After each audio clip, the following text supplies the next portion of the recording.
የኤርትራ በዚህ ልክ መሄድ የኛ መጎዳት ኤርትራን ይጎዳ እንደሆነ እንጂ አይጠቅማቸው።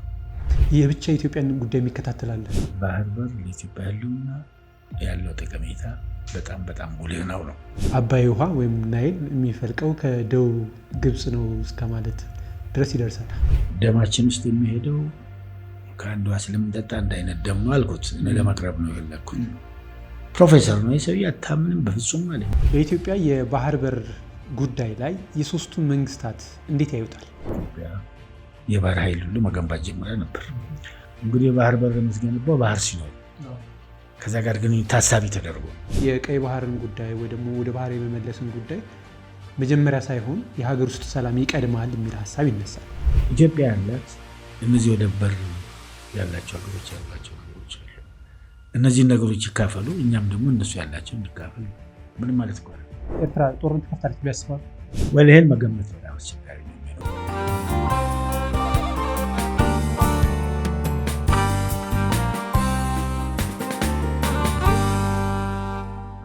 ጤና ይስጥልኝ። ምን ይሉ ፖድካስት ላይ ትገኛላችሁ።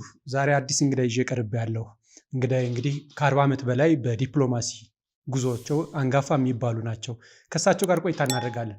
ከዛ በፊት ግን ዩቲዩባችን ሰብስክራይብ በማድረግ አብራችሁ እንድትቆዩ እጋብዛለሁ። አምባሳደር ዲና ሙፍቲ ናቸው የዛሬ እንግዳይ። አምባሳደር እንኳን ደህና መጡ። እንኳን ደህና ቆያችሁ። አምባሳደር ሲነሱ እንግዲህ ክፍለ ሀገር ነው የተወለዱት። አርሲ ክፍለ ሀገር ዲገሎና ጥጫ የሚባል አካባቢ ትውልዶ እድገቶ እንዴት ነበረ? እስኪ ከሱን ጀምር። ያው ቅድም ያልከው በድሮ አጠራር አርሲ ክፍለ ሀገር፣ አሁን ኦሮሚያ ውስጥ አርሲ ዞን የሚባል ነው ቦታ ነው የተወለድኩት። ዲገሎና ጥጫ የምትባል ወረዳ። ያው ገጠር አካባቢ ስለተወለድ አስተዳደጋችንም ከሞላ ጎደል የኔ አስተዳደግ ማለት ነው የገጠር ልጅ አስተዳደግ ማለት ነው። ያው የገጠር ልጅ አስተዳደግ በሜይንሊ ከግብርና ስራ ጋር ከከብት ጋር ከመሳሰሉት ነገሮች ጋር ያለው ግንኙነት አለ። እርስ በርስ ደግሞ ከመንደር ልጆች ጋር ተገናኝቶ መጫወት፣ ከዛ ትምህርት ቤት የመምጣትና የመሄድ ነገርም እንዲሁ የተያዘ ነው የሚሆነው። ተማሪ ያሉ መማር እንደ ዲና ይባል ነበር አሉ። በ4 ዓመት ውስጥ እስከ 6ኛ ክፍል ሚኒስትሪ ተፈትኗል። የትምህርት ቆይቶ የመጀመሪያ ደረጃ እንዴት? ወላው ኤሌመንትሪ እንደገባሁ አክቹዋሊ 1ኛና 2ኛ ክፍል በአንድ ዓመት ነው ያጠናቀቅኩት። ማንበብ፣ መደመር፣ መጻፍ፣ የሂሳብ ስራ አስቀድሞ ቤት አካባቢ ያለው ጥሩ ልምድ ስለነበረኝ በቀላሉ ነበር 1ኛና 2ኛን በአንድ ዓመት የጨረስኩኝ። ከዛ 3ኛ ክፍል ገባሁ። 3ኛ ክፍል 1ኛ እንደወጣሁ በሁለቱም ተርም አራተኛ 1ኛ ወጣሁ። ከዛ ከ4 ደግሞ ደብል ፕሮሞሽን አለ። ከ4 ወደ 6ኛ ክፍል እንግዲህ ከ4 ወደ 6ኛ ክፍል ዘለልኩ። 6ኛ ክፍልም ጥሩ ሪከርድ ነበረኝ። ከዛ ሚኒስትሪ የሚባል አለ። አሁን ድጋሚ ተጀምሯል እኮ አለ። ሚኒስትሪም 99% ነበር ያመጣሁት። ከዛ ሌላ ጁኒየር ሴኮንደሪ ይባላል። መለስተኛ 2ኛ ደረጃ ትምህርት ቤት እስከ 8ኛ ክፍል እሱን ሳጉሬ የምትባል ቦታ ነበር የሄድኩት። እዛ 7-8 በጥሩ እንትን ጨረስኩ። እዛም 7ኛና 8ኛ ኦልሬዲ 1ኛ የወጣሁ ነበር ጨረስኩኝ። ከዛ አሰላ ነው ሃይ ስኩል ከ9 እስከ 12 የጨረስ ነው። 12ኛ ክፍል ሚኒስትሪ ያው ማትሪክ ይባላል። ማትሪክ ጥሩ ግሬድ አመጣሁ። ስንት ነበር? በዛን ሰዓት ደግሞ በጣም ጥቂት ተማሪዎች ናቸው። ኦልሞስት አብዛኛው ኤ ነበር ኦልሞስት። እና የተወሰነ ተማሪዎች ነበር። አዲስ አበባ ዩኒቨርሲቲ ነው የገባው 6 ኪሎ 500 ተማሪዎች ነን። ከአጠቃላይ ከሀገሪቱ የገባ ነው ማለት ነው። ከትውልድ ቦታው ወጥተው ሲማሩ እንግዲህ እንደ አብዛኛው የአርሶ አደር ልጅ ስንቅ ተሸክመው ነበር የሚመጡት ኦብቪየስሊ። እና እንዴት ነበረ ስንቅ ተሸክመው?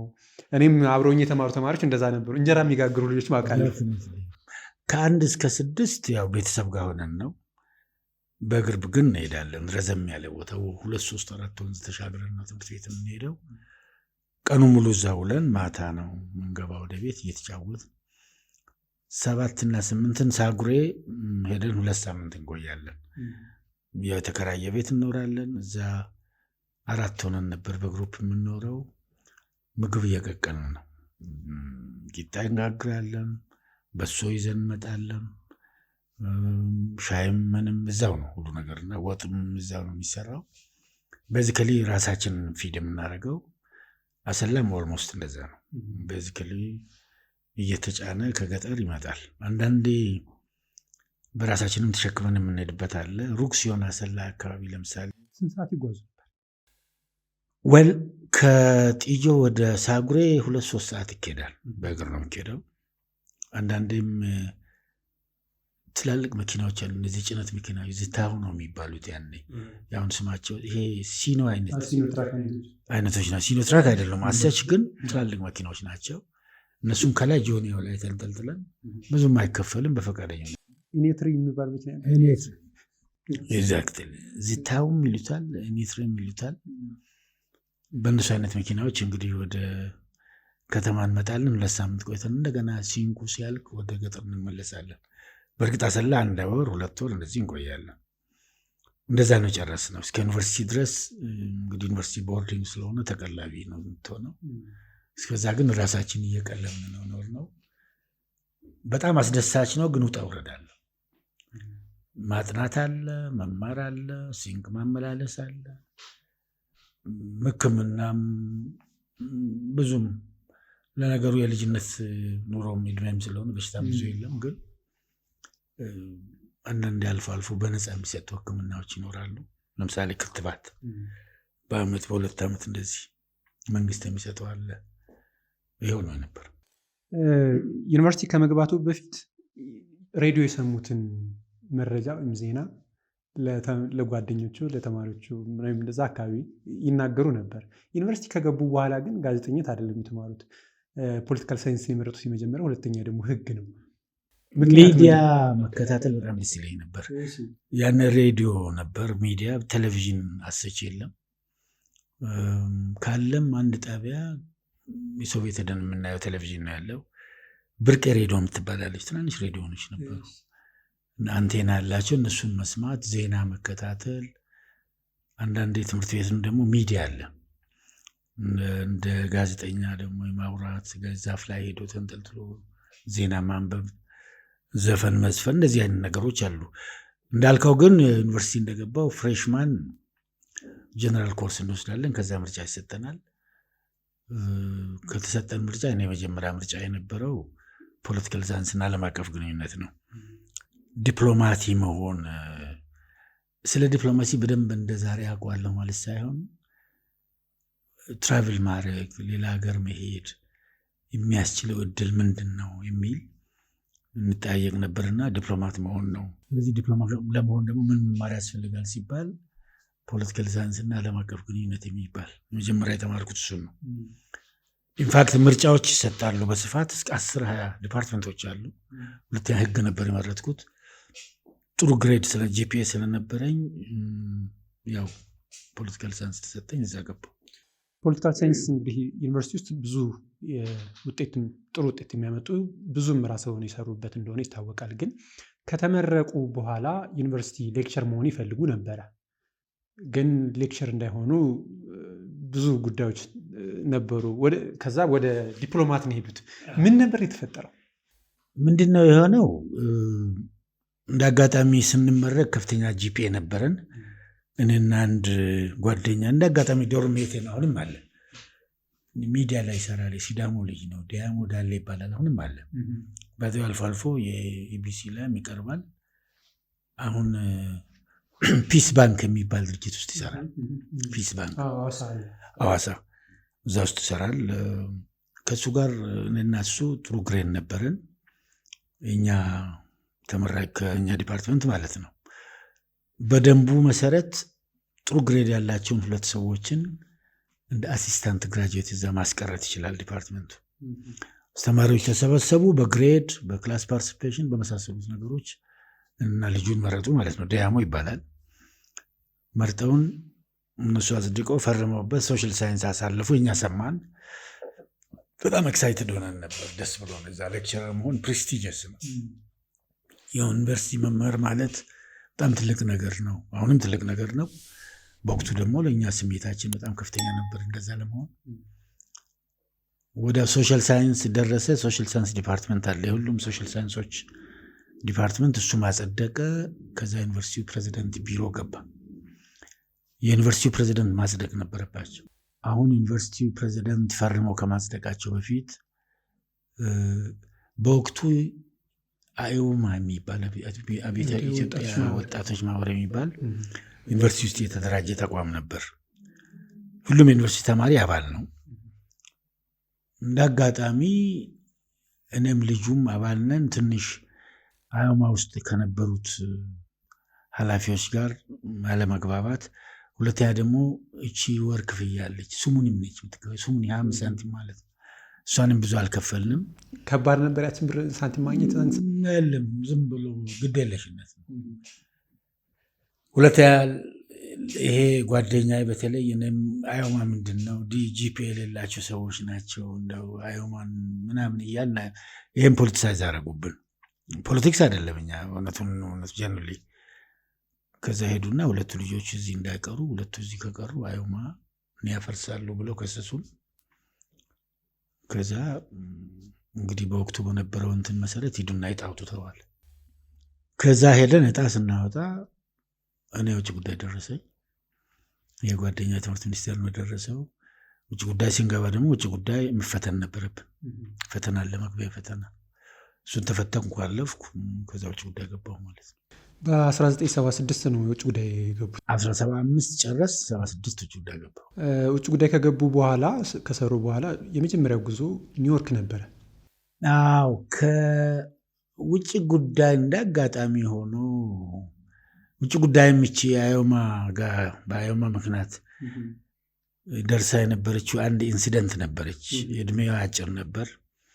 እንዳጋጣሚ የመጀመሪያ ጉዞ ስላልክ ነው።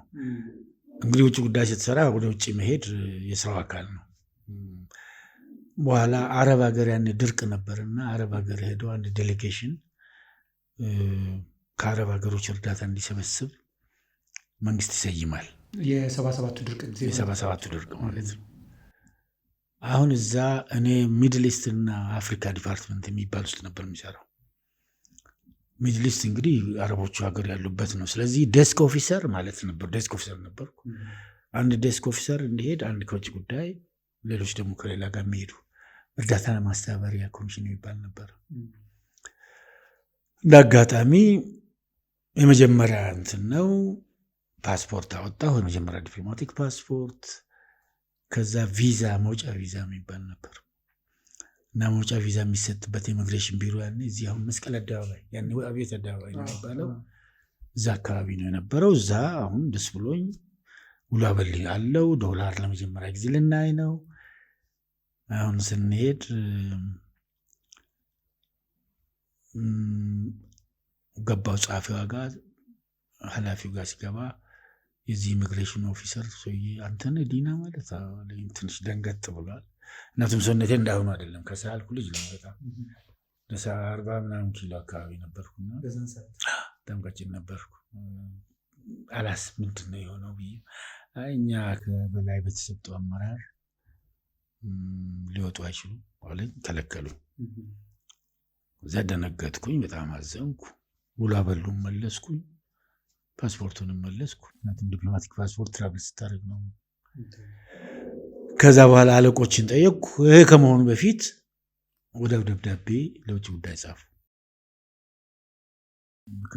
እኔን ስም ጠቅሰው ከላይ የተባለ ሰው ከበላይ አካል በተሰጠው እንትን ከሀገር እንዳይወጡ ተወስኗል የሚል። አንድ መዝገብ ቤት የሚሰራ ወዳጄ አሁን አለ ያሳየኛል። በጣም ደነገጥኩ። አለቆቼ ጋር ሄድኩ፣ ነገርኳቸው። አንዳንዶቹ ገረማቸው። ለካ ኦልሬዲ የውጭ ጉዳይ ያቺ አዮማ ጋር የነበረችው ክስ እዚህ ጋር መጣለች፣ በተዘዋዋሪ መንገድ መታለች። ከዛ በኋላ ቆየሁና ወደ ውጭ መቼ ነው ሄድከው? የመጀመሪያ ሲባል ነው በወቅቱ ከነበሩት ሚኒስትር ኮሎኔል ጎሽ ወልድ ይባላሉ። ከሳቸው ጋር እንዲሄድ ተወሰነና አሁን ኦልሬዲ ያ ነገርም ችላ ተባለ። የመከልከሉ ነገር መጀመሪያ ውጭ ጉዳይ በቃ በዛ ኒውዮርክ ሄድኩ ማለት ነው። ጀነራል አሰምብሊ ይባላል፣ የተባበሩት መንግስታት ድርጅት ጠቅላላ ጉባኤ። እንደ አጋጣሚ ያም ጄኔሬሽን ዴሌጌሽን ትንሽ አስቸጋሪ ነበር። ሚኒስትሩ ቀሩ። አንድ ሌላ ኮሌጋችን አሳምነው ገብረወልድ የሚባል የኛ ጓደኛ ቀርቷል። እኔ አልቀረውም፣ ምክንያቱም የመቅረት እንትኑ አእምሮ ውስጥ አልነበር። ወጣትነቱ አለ፣ የሙያ ፍቅር አለ፣ ሌላ ነገር ስላልነበረ ተመልሼ የመጣው ማለት ነው። እንዲሁ በዛን ሰዓት ደግሞ በጣም ቀውጢ ሰዓት የነበረበት ነው። ሀገሪቱም የእርስ በርስ ጦርነት ነበረ። እርስዎም በዛን ሰዓት እንግዲህ እንዲያው ውጭ መውጣት በጣም ጥሩ ኦፖርቹኒቲ ነው። ብዙ ሰው በሱዳን የሄደበት ጊዜ ዘመን አዋል እንግዲህ በዛን ሰዓት ለእኔ እንትኑ እንደዚህ አይነት ኮንሽስ ይሄ ህይወት የማሳደድ ገንዘብ የማሳደድ ቦታ የማሳደድ አይነቱ ነገር አይደለም አእምሮ ውስጥ ነበረው። ሙያው ነው፣ የሙያ ፍቅር አለ። ኦልሬዲ ዴሌጌሽን ሆነን ወጥተናል። ኒውዮርክ ራሱ ኤክሳይትመንት ነው፣ ትልቅ ከተማ ነው። በዛ ላይ የተባበሩት መንግስታት ድርጅት ደግሞ ተሳትፎ 3 ወር ነው ባደወል መስከረም፣ ጥቅምት፣ ህዳር እስከ ታህሳስ ድረስ እዛ ኒውዮርክ ቆየንበት። እዛ ኤክሳይትመንቱ ብዙ ነው። ከብዙ ዲፕሎማት ጋር ትገናኛለህ፣ ብዙ ታወራለህ፣ ብዙ አጀንዳዎች አሉ። በተለያዩ ኮሚቴዎች ትሳተፋለህ። እሱን ተመልሰ ሀገር ቤት ለጓደኞቹ ማስረዳት ራሱ ይናፍቃል። እና ኖርማሊ ማዕከል የምታደርገው ሀገርን ነው። በዛን ሰዓት ኢትዮጵያ የሚባል ነገር ነው። ምክንያቱም ኢትዮጵያ ወክለ ነው እዛ ያለውና አይ ቲንክ የመቅረቱ ነገር ብዙም አልታየኝም በወቅቱ ማለት ነው። እንዳልከው ጓደኞቼ አንዳንዶቹ እንዴ አንተ ምን ሆንክና ነው የምትመጣው ደግሞ ምንድነህ ብለው የተቆጡኝም አሉ። ምን ማለት ነው ያላንተ እቺ ሀገር ምንም የላትም ማለት ያሉ ነበር። ግን ለኔ ምንም አልነበር። ምክንያቱም የእድልም ጉዳይ ነው። ከዛ በኋላ ብዙ ረጅም ካሪየሬን የሄድኩበትም ስለሆነ አይ ቲንክ አሁን ሳስበው ያኔ ሲዛ ቢቀር ኖሮ ምን ይሆን ነበር የሚለው አይገባም። በኢትዮጵያ የዲፕሎማሲ ታሪክ ውስጥ 40 ዓመት በላይ እንግዲህ 76 ከሆነ አሁን 2018 ነው እንግዲህ 42 ዓመት አካባቢ ማለት ነው። በዚህ ውስጥ እንግዲህ በርካታ ሀገራትም አምባሳደር ነበሩ። ከነበሩባቸው ሀገራት በተለይ በልዩነት የዚምባብዌውና የግብፁ ትንሽ ፈታኝ ይመስለኛል። እንዲያው ግብፁ ላይ እንሂድ እስኪ። እንዴት ነበር?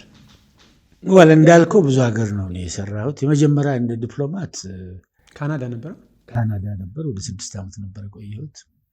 3ኛ ጸሐፊ የሚባል ደረጃ አለ። በዛ ደረጃ ነው የቆየሁት ዲፕሎማት ማለት ነው።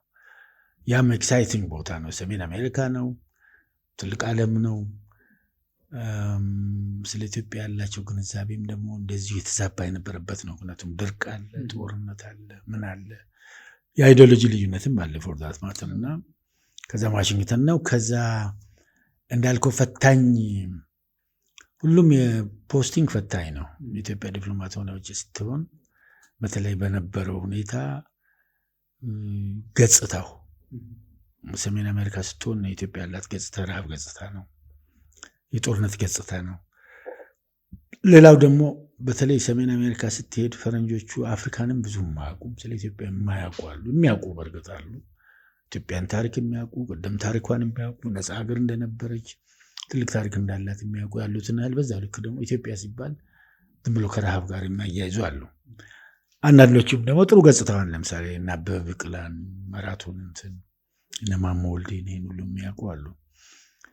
ነገር ግን እንዳልከው ከዛም በአምባሳደርነት ከሰራሁባቸው አካባቢዎች ዚምባብዌ አንዱ ነው። ዚምባብዌ በእርግጥ እንግዲህ የቀድሞ መሪ የነበሩበት አሁንም ያሉበት ሀገር ነው። እዛም ፈተና አለው።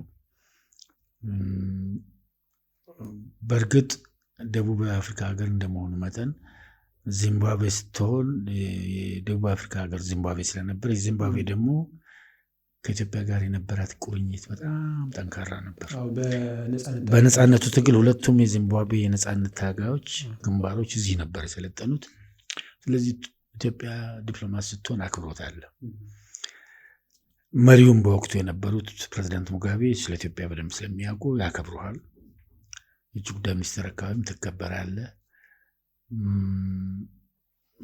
አይረኒው እንግዲህ በሌላ በኩል ደግሞ የቀድሞ የኢትዮጵያ መንግስትም እዛው ነበሩ መሪ የነበሩት ማለት ነው። እና በአጠቃላይ ፈተና ግብፅም ፈተና አለው። ግብፅ የተለየ ነው። ምክንያቱም ከህዳሴ ግድብ ጋር በተያያዘ የሚገጥም ነገር ነው ያለው። የግብፅ ስትሆን ለየት ይላል። ከዚምባብዌም ከስዊድንም ከኬንያም ከካናዳም ከአሜሪካም በጣም የተለየ ነው። ግብፅ አንደኛ ከአባይ ወንዝ ጋር በተያያዘ እኛ ደግሞ ህዳሴ ግድብ ከመጀመራችን ጋር ግብጾች ደግሞ ስለ ህዳሴ ግድብ ካላቸው አስተያየት አንጻር ግድቡን ህልውና እንደማይፈልጉት ነው። የኢትዮጵያ ዲፕሎማት ስትሆን ደግሞ ኃይለኛ ክትትል ነው ያለ። ከቤት ወጥተህ ሱቅ ስትሄድ፣ ሪሰፕሽን ስትሄድ፣ ስብሰባዎች ስትሄድ፣ ኤምባሲ ደጅ፣ መኖሪያ ደጅ ጭምር ማንን ነው የምታገኘው፣ ከማን ጋር ነው የሚነጋገረው፣ ምንድን ነው የሚሰራው የሚለው ነገር በጣም በቀጥታም ሳይሆን በተዘዋዋሪ መንገድ እጅግ በጣም በረቀቀ ሁኔታ እንደሚከታተሉ በደንብ ታውቃለህ። ግን እንግዲህ ብሔራዊ ግዴታ ስለሆነ ምንም ምርጫ የለህም። እንደ ዲፕሎማት ኦፊሻሊ ፎርማሊ አክብሮቱ አለ፣ ምን አለ። ግን በውስጥ ከሱቅ ጀምሮ ከተራው ግብፃዊ ጀምሮ ኢትዮጵያ ዲፕሎማት ሲባል የኢትዮጵያ ዲፕሎማት በተለይ የኢትዮጵያ አምባሳደር ሲባል ያለው ትኩረት በጣም ከፍተኛ ነው። ስለዚህ እሱ ትንሽ አስቸጋሪ ነው፣ ፈታኝ ነው። መድረኮች ደግሞ አሉ፣ የተለያዩ መድረኮች፣ ዲፕሎማቲክ መድረኮች አሉ፣ ስብሰባ መድረኮች አሉ። አንዳንድም ከከተማ ውጥ ብሎ ስዊዝ ካናል፣ ሸርመል ሼክ አካባቢ የሚደረጉ ስብሰባዎች አሉ። እዛም ላይ ያንተ ንግግር እያንዳንዷ ንግግር እንትን አላት፣ ትኩረት ትስባለች። ስለ እያንዳንዷ አካሄድ ትኩረት ትስባል። ያገኘውን ሰው ጭምር ምን አለ፣ ምን ፈለገ፣ ምንድነው የጠየቀ እያሉ የሚከታተሉ ስለሆነ ይሄ የሚሰጠው ክብደት አለ እና ይሄ የሚሰማ ነገር አለና እጅግ በጣም ፈታኝ ተግዳሮት የተሞላበት ተልእኮ ነው ማለት ይቻላል። ከመሪዎች ጋር እንደው ከአልሲሲም ሊሆን ይችላል ከውጭ ጉዳይ ሚኒስቴር ሰዎች ጋር ስትገናኙስ ምን ይላሉ? ፕሬዚደንቱን በዋናነት የሹመት ደብዳቤ ስናቀርብ አግኝቻቸዋለሁ። ያው ዲፕሎማት ናቸው። ፎርማሊ ከኢትዮጵያ ጋር መስራት እንፈልጋለን፣ አብረን እንሰራለን፣ ከአንድ ወንዝ ነው የምንጠጣው፣ እንደዚህ ወዘተ የሚል ነገር ጥሩ ነገሮች ናቸው። እሳቸውም ተናግረው እንትን ያሉት። ከዛም በኋላ በየመድረኮቹ እሳቸው አድሬስ በሚያደርጉት መድረክ ላይ ሰላምታ ይሰጧል። ምንም ችግር የለም። ውጭ ጉዳይም እንደዛው። ፎርማሊ ግን በየጊዜው አንዳንድ ውጭ ጉዳይ ጠርተው ምንድነው እየተደረገ ያለው ነገር ከዚህ ከውሃ ጋር በቀጥታ የሚሆን በተዘዋዋሪ መንገድ ከህዳሴ ግድብ ሁኔታ ጋር ህዳሴ ግድብ ምን ላይ ነው ያለው፣ ስለኛም እንደምታስቡት የሚለው ነገር በተዘዋዋሪ ትጠየቃለህ። በተዘዋዋሪ በከርተሲ ኮል መልክ አንተ ጋር ይመጣሉ። አንዳንድ የሚጠሩህና ያነጋግሩሃል። የውሃ ሚኒስትሮች አሉ፣ የውጭ ጉዳይ ሰዎች አሉ፣ የኢትዮጵያ ጉዳይ የሚከታተሉ ደግሞ ዲፓርትመንቶች። ይሄ አለ።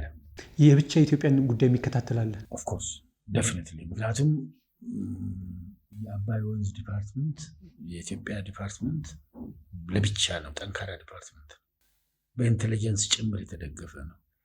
የሀገር አስተዳደር ሚኒስትሩ፣ የሴኪሪቲ ሚኒስትሩ፣ የውሃ ሚኒስትሩ፣ ውጭ ጉዳይ ሚኒስትር አንድ ላይ ሆነው በደንብ ከዚህ ከኤምባሲ ካላቸው ኤምባሲ ጋርም ተጣምሮ ኢትዮጵያ ምን እየሰራች እንደሆነ የሚከታተል ይህን ብዙ እንትን አላቸው። እዚህ ከኤምባሲ ይጀምራል። ኤምባሲያቸው እዚህ ያሉ ዲፕሎማቶቻቸውን በዚህ ደረጃ በጣም የተካኑ ናቸው። በተለይ ወደ ሰሜን በየጊዜው የመሄድ ጣና አካባቢ ምን እየተሰራ እንደሆነ፣ የአባይ ምንጭ አካባቢ ምንድን ነው ያለው የሚለውን ነገር በጣም ነው የሚያዩት። የሚገርመው ግን በዚህ ልክ እያዩ እየተመራመሩ ወይም እየሰለሉ ለህዝቦቻቸው የሚነግሯቸው ግን በጣም የተሳሳተ ነገር ነው። ለምሳሌ የአባይ ውሃ ወይም ናይል የሚፈልቀው ከደቡብ ግብፅ ነው እስከ ማለት ድረስ ይደርሳል። እሱ በነበሩበት ወቅት የሰው ተራው የሚባለው ግብፃዊ ምን አይነት ሀሳብ ይሰጡት ነበር? ተራው ግብፃዊ ጋር ባይዘው ግብፅን እኔ እንደ ዲፕሎማት እዛ ከመመደቤ በፊት ጠንካራ የሆነ የዲፕሎማቲክ ማሰልጠኛ ተቋም አላቸው። እዚች ጉዳይ እየሰራሁ እንደ ዴስክ ኦፊሰር ለስልጠና ሄጄ እዛ 2 ወር ቆይቻለሁ። ለአፍሪካና ለደቡብ አፍሪካ ሀገሮች ስልጠና ይሰጣሉ። እዛ ስልጠና ላይ ሄጃለሁ። እዛ በነበርኩበት ሰዓት እያንዳንዱ ግብፃዊ አስተሳሰብ በደንብ ማወቅ የቻልኩበት ሁኔታ ነው ያለው። ለምሳሌ በጣም ሁልጊዜ የምንማነሳው አንድ ግብፃዊ ሰውዬ ፕሮፌሰር ነው። የአባይ ውሃ ላይ ነው ከተማ ያለችው ካይሮ። ይህ ማሰልጠኛውም ያለው ውሃ ላይ ነው። እዛ አባይን ስታየው ባህር ነው፣ ትልቅ ባህር፣ ወንዝ አይደለም። እዛ ቁጭ ብለን አንድ ቀን ደማችን ውስጥ የሚሄደው ከአንዷ ስለምንጠጣ እንዳይነት ደም ነው አልኩት። ለማቅረብ ነው የፈለግኩት። ፕሮፌሰር ነው የሰውዬ፣ አታምንም በፍጹም አለኝ። ምን ማለት ነው አለኝ። ይሄ እኮ የምናየው ውሃ ከኔ ሀገር ነው የመነጨው አልኩት። በፍጹም አለኝ። ባይዘዌ ውሸት አይደለም፣ እንደዛ ነው የሚያምነው። እዚሁ አላለም ግብፅ ሱዳን ወሰን ላይ ከዛ ነው ደቡባዊ ግብፅ ጋር ነው የሚፈነጨው እንጂ ምንም ፍጹም የሚል ይሄ ነው አብዛኛው ህዝቡ ጋር ያለው። ይሄንን ጥቃቱን ምኑን ፖለቲሳይዝ አድርጎ ወደ ህዝቡ የወሰዱት ህዳሴ ግድብ ከተጀመረ በኋላ። በፊት የነበረው እኮ ናሬቲቭ ግብፅ ናይል ናት፣ ናይል ግብፅ ነው የሚል ነው። አንድ ነው፣ እኛ ወንዙ ይሄ ነው። የኮሎኒያል ትሪቲውም ላይ እኮ እንደዛ ነው። አብዛኛውን እጅ ለግብፅ ይሰጣል፣ ለሱዳን ትንሽ ይሰጣል። ኢትዮጵያ እዛ ውስጥ የለችበት። ስለዚህ የአባይ ምንጭ ሀገሮችን የተፋሰሱን ሀገሮች ከግምት አይከቱም። ለዚህ ነው አሁን የኮኦፐሬቲቭ ፍሬምወርክ አግሪመንት የሚባል በዚህ በተፋሰሱ ሀገሮች መካከል የተፈረመውን እንትን አሁንም ግብጾች ስቲል አልፈረሙትም፣ አይፈልጉትም፣ አይቀበሉትም። ምክንያቱም ኮኦፐሬቲቭ ፍሬም አግሪመንቱ የሚለው የአባይን ወንዝ የተፋሰሱ ሀገሮች ተባብረው ይጠቀሙበታል፣ ፍትሃዊ በሆነ መንገድ ይጠቀሙበታል ይላል። ይህን አይፈልጉም። ምክንያቱም የምን ፍትሃዊ የምን ሌሎች የኛ ብቻ ነው የሚል እንትን አላቸው። በዚህ ላይ ደግሞ 2 ጊዜ ኮሎኒያል ትሪቲ አለ የተፈረሙ 2 እና 19 ኤግዛክትሊ። ይሄ ነው ያለው እና የተሳሳተ እንትን ያለው የተሳሳተ ናሬቲቭ ነው ያለው። ህዝቡን የሚያስጨበጡት ነገር እንደዛ ነው። አሁን ነው እንግዲህ ወታደሩ ይሄ ሴኪዩሪቲው ተቋሙ ምናምን መነሳሳት ሲያስፈልግ ኦልሬዲ ህዳሴ ግድብ ከተጀመረ በኋላ ነው። ኢትዮጵያ ውሃችንን ልትወስድ ነው፣ ድርቅ ነው፣ ግብፅ ህዝብ ይጎዳል ምናምን የሚለው ይህን ይበልጥ የሚያወሩት ለፈረንጅ ለውጭ ዓለም። የሚገርም ነው። እኔ በእርሶ የዲፕሎማቲክ ስራ ውስጥ በጣም የሚገርመኝ 42 ዓመት ውስጥ በተከበረና በተወደደ መንገድ ሂደዋል፣ አልፈዋል። በተለይ አሁን ላይ ባለንበት ኢትዮጵያ ደግሞ የተለያየ የዲፕሎማሲው የሚያስፈልጋት የውጭ ጉዳይ ስራው በጣም ጠንካራ መሆን እንዳለበት ይታመናል። በተለይ የቀይ ባህር ጉዳይ ሲነሳ ማለት ነው። እርስዎ በነበሩበት እንግዲህ በደርግ ነበሩ፣ በኢህአዴግ ዘመን ነበሩ፣ አሁንም እንግዲህ ቃል አቀባይም ነበሩበትና በኢትዮጵያ የባህር በር ጉዳይ ላይ የሶስቱን መንግስታት እንዴት ያዩታል? ወለ የባህር በር ጉዳይ በወታደራዊ መንግስት ጊዜ ያው ኤርትራ ሞሮለስ ከኢትዮጵያ አልተገነጠለችም፣ ከኢትዮጵያ አልወጣችም። ስለዚህ ጦርነት ቢኖርም የዚህ የባህር በር ነገር እንደ አጀንዳ አስፈላጊነቱ ይነሳም ቢሆን የባህር በር ከኢትዮጵያ አልወጣም። ስለዚህ የባህር በር ጉዳይ በዚያ ደረጃ ነበር። በወቅቱ ግን ኤርትራ ውስጥ ጦርነት የነበረበት ሁኔታ ነው። እንግዲህ የባህር በር ጉዳይን በሚመለከት የባህር በር ኢትዮጵያ ያጣችበት ሁኔታ ለመብራት በጣም አስቸጋሪ ይሆናል። በማን ውሳኔ ነው? እንዴት ነው የተወሰነው? ማን ነው የወሰነው? እዛ ውስጥ የኢትዮጵያ ሚና ምን ነበር የሚለውን ነገር ካነሳኸው ይሄ ነው ብለህ የምታገኘው ነገር የለም። የባህር በርን አስፈላጊነት ደግሞ ከተለያየ ኤንግል ሲታይ ለኢትዮጵያ በጣም ክሪቲካል ነው። ጂኦፖለቲካ ጠቀሜታው፣ የኢኮኖሚ ጠቀሜታው፣ የገጽታ በአጠቃላይ ሴኪዩሪቲ ጠቀሜታው በጣም እንትን ነው። ኢትዮጵያ ደግሞ ለቀይ ባህር ያላት ቅርበት ምንም እንኳን ከቀይ ባህር ካውንስል ከሚባለው በሌሎቹ ችግር በሌሎቹ ተቃውሞ የተነሳ ተገልላም ብትቆይ የኢትዮጵያ የዚህ ቀይ ባህር አስፈላጊነት የባህር በር አስፈላጊነት በጣም ግልጽ ነው። የባህር በር ከሌላቸው ትላልቅ ሀገሮች መካከል በግንባር ቀደምትነት በህዝብ ብዛት አንደኛዋ ናት። የባህር በርን አስፈላጊነት በየጊዜው የማንሳቱ ነገር ክሪቲካል ነው። ዘገየም ቢባል ዛሬም ቢሆን አሁን የተነሳበት አግባብ ትክክል ነው። ምክንያቱም ባህር በር ለኢትዮጵያ ህልውና ያለው ጠቀሜታ በጣም በጣም ጉልህ ነው።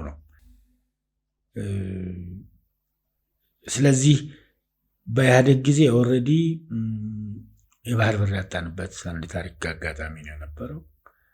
ከዚያ በኋላ 30 ዓመት የዚህ ባህር በር ጉዳይ በፍጹም እንዳይነሳ ወይም ያልተነሳበትና በለሆሳስም የተወሰኑ ኃይሎች ቢያነሱም እነዚህ ኃይሎች ምንም ግምት ያላገኙበት ሁኔታ ነው የነበረው።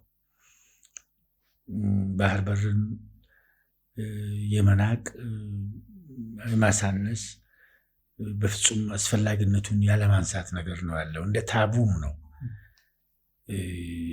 ይሄ ሳይለንስ፣ ይሄ ታቡ የተሰበረው አሁን ከኢህአዴግ በኋላ በዚህ በሪፎርሙ ምክንያት ብዙ ነገሮች ግልጽ እየሆኑ የሆኑበት ሁኔታ ስለሆነ የሪፎርም አንዱ መንፈሱ ግልጽነትም ስለሆነ ለኢትዮጵያ ብሔራዊ ጥቅም አስፈላጊ ከሆኑት ነገሮች መካከል አንዱ የባህር በር መሆኑ ኦልሬዲ በግልጽ ሳይለንሱ ተሰብሮ መነገር የተጀመረበት ሁኔታ ነው። ይሄ ዘገየም ቢባል አሁን መነሳቱ አግባብ ነው። ምክንያቱም ከሀገር ሕልውና ጋር ከሀገር ጥቅም ጋር የሚያዝ አንድ የብሔራዊ ጥቅም አንድ ዋልታ ነው የባህር በር ማለት ነው እና ከዚህ አንጻር ነው መታየት ያለበት። በንጉሱ ጊዜ ቤዚካሊ በደርግም ጊዜ ኦልሬዲ የባህር በሩ ስላልተወሰደ ማለት ነው ስላለ ሞር ኦር ሌስ በዚህ ደረጃ አርቲኩሌት የተደረገበትና ተደጋግሞ የተነሳበት ሁኔታ የለም ማለት ነው። እንደው እኔ የ1993 የኢትዮ ኤርትራ ጦርነት ጊዜ በዛን ዘመን የነበሩ ጀነራሎች ጦሩን ይመሩ የነበሩ እስከ ኤርትራ ደርሰን አሰብን ማምጣት እንችላለን፣ የኢሳያስ መንግስት እናስወግዳለን የሚል ሀሳብ የሚነሳ ነበረ። በአምባሳደር አካባቢ እናንተ ዲፕሎማቶች ስትሆኑ ደግሞ እንዴት ሀሳቦች አይነሱም ነበር? ለምሳሌ ቀይ ባህር ለኛ ለምን አያስፈልገንም? ያው ኃይሎች የተለያዩ ኃይሎች ቢያነሱም ግን እንደ ውጭ ጉዳይ ስራ አይነሳም ነበር? የውጭ ጉዳይ ዲፕሎማት የመንግስትን ፖሊሲ ነው የሚያስፈጽመው። ራሱ የግሉ ፖሊሲ የግሉ ስሜት ሊኖረው ይችላል፣ ሀሳብ ሊኖረው ይችላል፣ የፖለቲካ አስተያየት ሊኖረው ይችላል። ነገር ግን በተግባር የሚያስፈጽመው የራሱን ስራ የመንግስትን ፖሊሲ ነው፣ አቅጣጫ ነው ማለት ነው። ስለዚህ በኢትዮጵያ የውጭ ግንኙነት ፖሊሲ ተልእኮ ከዚህ ለምሳሌ በምትመደብበት ሀገር ወሳኝ ነው የሚሆነው። በተመደብክበት ሀገር ደግሞ የባህር በር ጉዳይ የምታነሳበት ምክንያት የለም። ከዛ ሀገር ጋር ያለን ግንኙነት፣ የንግድ ግንኙነት፣ የኢኮኖሚ ግንኙነት፣ የፖለቲካ ግንኙነት፣ ማህበራዊ ግንኙነት እዛ አካባቢ ስላለው ዲያስፖራ ነው የምትሰራው። ስለዚህ ወደዚህ የሚወስድህ ምንም ነገር የለም ማለት ነው። ለምን ይህን አላነሳህም ተብለህ የምትጠየቅበት ነገር የለም። ጀነራሎቹ ጦርነት ውስጥ ስላሉ ያ ሌላ ጉዳይ ነው። እንደ ዲፕሎማት ግን አንተ ካናዳ ውስጥ ካለ የኢትዮጵያና የካናዳ የንግድ ግንኙነት፣ የኢትዮጵያና የካናዳ የኢኮኖሚ ግንኙነት፣ የፖለቲካ ግንኙነት እሱ ነው የምትነግረው። ይሄ ባህር በር ጉዳይ ሲነሳ አሁንም ተደጋግሞ የሚነሳው እንዴት ይገኛል የሚለው ጥያቄ ብዙ ሰው የሚያነሳውም ነው። በ2010 ከለውጡ በኋላ የኤርትራ መንግስት ፕሬዚዳንት ኢሳያስ አፈወርቂ ኢትዮጵያ ውስጥ መጥተው ብዙ ግንኙነቶች ነበሩ። ከፕሪቶሪያ ስምምነት በኋላ ግን ያ ነገር ሻክሯል። ከሻከረ በኋላ ራሱ የኢትዮጵያ መንግስት ብዙ ጊዜ ሀሳብ አይሰጥም ነበረ። እርስዎ ነው እንዲሁም መጀመሪያ ኢትዮጵያን ሪቪው ላይ መሰለኝ ሀሳብ ሲያነሱ እንዴት ነበር? ቤዚካሊ ከኤርትራ ጋር የነበረን ቁርሾ ከዚህ ከሪፎርሙ ማግስት ኦልሬዲ እንዲስተካከል የተደረገበት ሁኔታ ነበረ። በጣም ትልቅ እርምጃ ነው። ያው ሪፎርም መንፈሱ ለውጥ ስለሆነ አብዮታዊ ባልሆነ መልክ ሊመጣ የሚችል ለውጥ ስለሆነ ይሄ ጥሩ ነበር።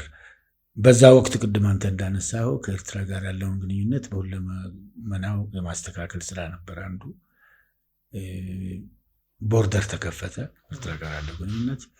ኢትዮጵያ ደግሞ የባህር በርን በተለይ አሰብን ለመጠቀም የሚያስችላት አይነት አንዳንድ ስራዎችን ተጀምሯል። ለምሳሌ መንገድ ማስተካከል፣ ሁለተኛ አመቺ ሁኔታ መፍጠር በኤርትራ አመራርን በኩል ኦልሬዲ ስሜቶች ፖዚቲቭ ስለነበሩ ማለት ነው። ይሄ ነገር ወደ በኋላ ባለመታደል የዚህ የሰሜኑ ጦርነት ይፈነዳል። የዚህ የትግራይ ማለት ነው። እሱ ጦርነት ከረገበና የፕሪቶሪያ ስምምነት ከተፈጠረ በኋላ ደግሞ እንደገና ከፕሪቶሪያ ስምምነት ማግስት በኤርትራ በኩል ያለው ስሜት እንዳየው ተቀየረ። ስለዚህ ያ ሁሉ የተጀመረው ነገር ረገበ ማለት ነው። ስለዚህ አሁን ይዋል የሚደርም 1 ዓመት የሚቆይ 2 ዓመት እንደ ብሔራዊ ጥቅም የባህር በርን አስፈላጊነት ማንሳት መጣ። ይሄ ጊዜው ነው። ባደወይ ዓመት ሊሆነው ነው። ክቡር ጠቅላይ ሚኒስትር ዶክተር አብይ በፓርላማ ላይ ቀርበው ለፓርላማ አባላት በዚህ በባህር በር አስፈላጊነት ላይ መግለጫ ተሰጡ ቆይቷል። በተደጋጋሚ ይሄ መረባረቡና የተለያዩ የህብረተሰብ ክፍሎች ይህን ነገር ሀሳብ እያነሱ ማብላላቱን በሚዲያ መነጋገሩ የተጀመረው አሁን ቅርብ ጊዜም ቢመስል ኦልሞስት ወደ ዓመት አካባቢ ይሆናል። ስለዚህ ዘገየም በጣም ባይባል ጥሩ መነሳቱ ማለት ነው። አሁን አንደኛ ይሄ ሀገር እያደገ ይሄዳል፣ ኢኮኖሚ እያደገ ይሄዳል፣ ኢምፖርት ኤክስፖርቱ እየሰፋ ነው የሚሄደው። የቴክኖሎጂ መግባት አስፈላጊነት፣ የቱሪዝም ስፋት እየጠነከረ ነው የሚሄደው። ከዚህ አንጻር እነዚህ የባህር በር አስፈላጊነት ደግሞ እየጎላ ይመጣል። ይህም ብቻ አይደለም። በዚሁ ከሪፎርም ወዲህ ኢትዮጵያ የባህር ኃይል ሁሉ መገንባት ጀምራ ነበር። እንግዲህ የባህር በር የምትገነባው ባህር ሲኖር ከዛ ጋር ግን ታሳቢ ተደርጎ ነው። ኦልሬዲ ከኤርትራ ጋር የተደረገው ግንኙነት ፖዚቲቭ ስለነበረ ይህም ፖዚቲቭ ነገር ይዘልቃል በሚል ነው። ኢንፋክት ይህ ሁሉ እየተደረገ ነው። እንግዲህ አሁን ጨፍገግ ያለ ሁኔታ የመጣው አሁንም ቢሆን እዚህን የባህር በርን ሰላማዊ በሆነ መንገድ፣ ዲፕሎማሲያዊ በሆነ መንገድ በመግባባት በሰጥቶ መቀበል መንፈስ የማግኘቱ ነገር ነው እንዳቅጣጫ ሊከፋበት የሚገባው። ምክንያቱም የኢትዮጵያና የጎረቤት ሀገሮች ጥቅም የተያያዘ ነው፣ ሊገነጣጠል አይችልም። ኢትዮጵያ በለጸገች አደገች ማለት ለኤርትራም፣ ለሱዳንም፣ ለኬንያም ለተቀሩትም ጎረቤት ሀገሮች ጠቀሜታ አለው። ይሄ የተያያዘን ግንኙነት የተያያዘን ጥቅም ነው ሁሉም ትኩረት ሊሰጠው የሚገባው። ይሄንን ነው አሁንም የተቀሩት በተለይ ወደብ ባለቤት የሆኑ ሀገሮች ኤርትራም ጭምር መረዳት አለባቸው። እርስዎ ሲያነሱ እንዲሁም የኤርትራ መንግስት አብዛኛው የኢትዮጵያ መንግስት መልካም እያሰበ የጠባጫሪነት ሀሳቦች ያነሳል፣ እንዲሁም የታጣቂዎችንም ይደግፋል። ይህን የሚያደርገው ያው ኢትዮጵያ ያነሳችውን ሀሳብ ነው የሚል ሲያነሱ ነበርና የኤርትራ በዚህ ልክ መሄድ ዋናው ፍላጎት የኢትዮጵያን ጥቅም እንዳይመጣ በመፈለግ ነው ወይስ አላገኝም ወይም የጋራ ቤኔፊት የለንም ወይም ጥቅም የለንም ብላ ስለምታስብ? ቤዚካል ኢፌክቱ ውጤቱ ማለት ነው። ለምንም ይሁን ለምን ኢንቴንሽኑን እነሱ ናቸው ማብራራት የሚችሉት። በትክክል ትክክል አይደለም፣ ተሳሳተ ነው። የኤርትራ መጠቀም፣ የኢትዮጵያ መጠቀም፣ የኢትዮጵያ እድገት፣ የኢትዮጵያ መረጋጋት፣ የኢትዮጵያ ሰላም፣ የኢትዮጵያ ብልጽግና ይጠቅማቸዋል እንጂ አይጎዳቸው። ኤርትራን ወንድሞቻችን እህቶቻችን ናቸው። ኤርትራ አይደለም በሙሉ የአፍሪካ ሀገሮች ዘመዶቻችን ናቸው። ጎረቤት ሀገሮች ሁሉ ዘመድ ነው። የተሳሰረ ህዝብ ነው ያለን፣ ተመሳሳይ ህዝብ ነው ያለን፣ ተመሳሳይ ባህል፣ ተመሳሳይ ቋንቋ፣ ተመሳሳይ እምነት ያለው ህዝብ ነው ያለን እዚህ አካባቢ። አሁን ጎረቤት ሀገሮችን በምትወስድበት ሰዓት የህዝብ ለህዝብ ግንኙነታችን በጣም ዩኒክ ነው። ኤርትራ ብትወስድ አሁን የትግርኛ ተናጋሪ ህዝብ ኤርትራ ውስጥም ኢትዮጵያ ውስጥ ኢትዮጵያዊ ትግርኛ ተናጋሪ አለ፣ ኤርትራዊ ትግርኛ ተናጋሪ አለ። አፋር ኤርትራ ውስጥ አለ፣ አፋር ኢትዮጵያ አለ። ሶማሊያን ብትወስድ ከሶማሊያ ቀጥሎ አብዛኛው ሶማሊኛ ተናጋሪ ኢትዮጵያዊ ነው ያለ፣ ኢትዮጵያ ውስጥ ነው ያለ። ኬንያ ብትሄድ ኬንያ ውስጥ ቦረና ኦሮምኛ ተናጋሪዎች አሉ፣ ኬንያውያን ናቸው። ኢትዮጵያ ውስጥ አብዛኛው ኦሮሞው ኢትዮጵያዊ አለ። ጅቡቲን ብትወስድ ሁለቱም ትላልቅ ጎሳዎች አፋርም ኢሳም እዚህ ኢትዮጵያ ውስጥ አለው። ይሄ ቀንድ አፍሪካ ባለመታደል በዚህ በቅኝ አገዛዝ ምክንያት የተበታተነም ቢሆን በቅኝ ግዛት ምክንያት አርቲፊሻል የሆኑ ባውንደሪዎች ባይፈጠሩ ኖሮ አንድ ሀገር መሆን የሚችልበት እድሉ አለ ነበር። እንደዚህ ተመሳሳይ ህዝብ የተያያዘ ህዝብ ባለበት ሁኔታ የአንዱ ማደግ ለአንዱ እንቅፋት የሚሆንበት የአንዱ ትርፍ ለሌላው ኪሳራ የሚሆንበት ምክንያት የለም። ስለዚህ የእኛ መጎዳት ኤርትራን ይጎዳ እንደሆነ እንጂ አይጠቅማቸው። የኤርትራን መጎዳት እኛንም አይጠቅም። ስለዚህ ከዚህ አንጻር ነው ኢትዮጵያ በስፋት ነው ያየችው፣ ትልቅ አድርጋ ነው ያየችው። ቢገር ፒክቸሩ አንድ ህዝብ ነን፣ ተመሳሳይ ህዝብ አለን፣ ኢንትረስታችን የተያዘ ነው። በሪጅኑ ደረጃም አንድ ነገር እንስራ ነው። የጋድ አሁን የተመሰረተበት ምክንያት እሱ የኢጋድ አባል አገሮችን ኤርትራም ጭምር አባል ናት። በኢኮኖሚ ማስተሳሰር፣ በኢንፍራስትራክቸር ማስተሳሰር፣ በንግድ ማስተሳሰር ነው። ከዛ በኋላ አንድ ሀገር እዚህ ፈጥረህ ድሮ ቀደምት የአፍሪካ መሪዎች ባሰቡት ደረጃ አፍሪካን አንድ ሀገር ማድረግም የሚቻልበት እድሉ እንዳለ ነበር ሲነገር የነበረው። ታስታውሳለህ እኮ የአፍሪካ ህብረት ሲመሰረት የአፍሪካ አንድነት ድርጅት የሚባለው 1963 በነጮቹ አቆጣጠር 2 ሀሳቦች ነበሩ፣ ካዛብላንካ እና ሞንሮቪያ የሚባሉ። አንዱ ግሩፕ አሁን ለምን አንድ አፍሪካ መሰረት፣ አንድ ብሔራዊ መዝሙር፣ አንድ ሰንደቅ ዓላማ፣ አንድ ሀገር፣ አንድ መከላከያ ይሉ ነበር። የለም ቀስ እያለ በሂደት እየተዋሃን ኢኮኖሚያችን እያዋሃን ብንሄድ ይሻላል በሚል ምዕራብ አፍሪካ ያሉ ሀገሮች ኢኮዋስ ኢኮኖሚክ ኮሚኒቲ ፎር ዌስት አፍሪካ የሚባል መሰረቱ። ወደ ደቡብ አፍሪካ ደግሞ ሳዲክ የሚል መሰረቱ። እኛ ደግሞ ኢጋድም አለ፣ የኢስት አፍሪካ እና መካከለኛው አፍሪካ ኢስት አፍሪካን ኢኮኖሚክ ኮሚኒቲ ተመሰረተ። እነዚህ የተለያዩ ሪጂናል ተቋማት ዓላማቸው እኮ ለዘላቂነቱ ልዩነትን ለማስቀጠል ሳይሆን በረዥም ጊዜ ውስጥ አንድነትን ለማምጣት። ዓለም አንድ መንደር እየሆነች በምትሄድበት በዛሬው ጊዜ እኛስ አንድ ብንሆን ነው። ይሄ የነበረው ጠላትነት፣ የነበረው ግጭት፣ የነበረው ታሪክ ቁርሾ ቢረሳ ጥሩ ነው። ምክንያቱም ለቁርሾማ የአውሮፓ ህብረትን ብትወስድ እኮ ጀርመኖች እና ፈረንሳዮች ደም ለደም ተጋፍተዋል። ዛሬ ግን በአንድ ገን ሳንቲም ነው የሚነግዱት። ዛሬ ከጀርመን ተረስተ ያለምንም ቪዛ ፈረንሳይ ትገባለህ፣ በእነሱ ቪዛ ማለት ነው። ሰምቲንግ አሜሪካና ጃፓኖች እኮ ሂሮሺማ እና ናጋሳኪ ላይ ቦምብ ጥለው አሜሪካኖች ትልቅ ችግር ነበር የፈጠሩት። ዛሬ ግን ጃፓን አሜሪካ ጃፓን አይነት ነገር ናቸው። ቅርበታቸው በጣም ልዩ ነው። እኛም ቁርሾ ትተን ያለፈውን ትተን ወደፊት እንይ፣ ለልጆቻችን ለልጅ ልጆቻችን የተሻለ ዓለም እንፍጠር፣ የበለጸገ ሀገር እንፍጠር፣ እንዋሃድ፣ አንድ እንሁን የሚለው ነገር ይሄ ነው። ለዚህ ነው ኢጋድም የተመሰረተው። ሪጂናል ኮንፍሊክቶች ይጥፉ፣ ንግግር ይስፋ፣ ኢንፍራስትራክቸር ይሁን። ለዚህ ነው አሁን ስታየው ከዚህ ወደ ጅቡቲ የምትሰራው መንገድ አለ፣ ባቡር መንገድ፣ መኪና መንገድ አለ። በኋላ ደግሞ በህዳሴ ግድቡ ውጤት መብራት ትልካለ። አሁንም ለጅቡቲ ከተማ የሚበራ ኢትዮጵያ መብራት አለ። ኬንያ፣ ሱዳን፣ ደቡብ ሱዳን እያልክ በዚህ ደረጃ መዋሃዱ ነው ጥሩ የሚሆነው የሚለውን ነገር ከማንሳት ከማየት አንጻር ነው ሁሉ የሚሆነው። ከኤርትራም ጋር በዚህ ደረጃ ነው ማሰብ ያለብን። የኤርትራን ፖርት የተለየ የሚሆንበት ምክንያት የለም። አሰብን አይተውታል? እሱ አምባሳደር ነበር በዛን ሰዓት ዲፕሎማት ነበር። አላየሁም ግን በሀሳብ አያዋለሁ ሁልጊዜ። አሰብ እንግዲህ አሰብ ሲባል ኢትዮጵያን፣ አሰብ ሲባል አፋርን ታስባለህ። አሰብ ምክንያቱም በአሰብ በርካታ ዓመታት ኢትዮጵያኖች ሲወጡ ሲገቡ የነበረበት ስለሆነ ቅርብም ነው። ቀይ ባህር እኮ 60 ኪሎ ሜትር ነው ከኢትዮጵያ ኦልሞስት እዚሁ አካባቢ በቡሬ ግንባር በኩል እንዲሁም እኔ ብዙ ጊዜ መንግስትም የሚያነሳቸው በተለይ የባህር በር እንዳናገኝ የታሪካዊ ጠላቶቻችን ይባላል። በአንድ በኩል ግን ከ2 ወር ከ3 ወር አካባቢ የግብፅ ባለስልጣናት ከኤርትራና ከአፋር ሰዎች ጋር ሲያወሩ ነበረ።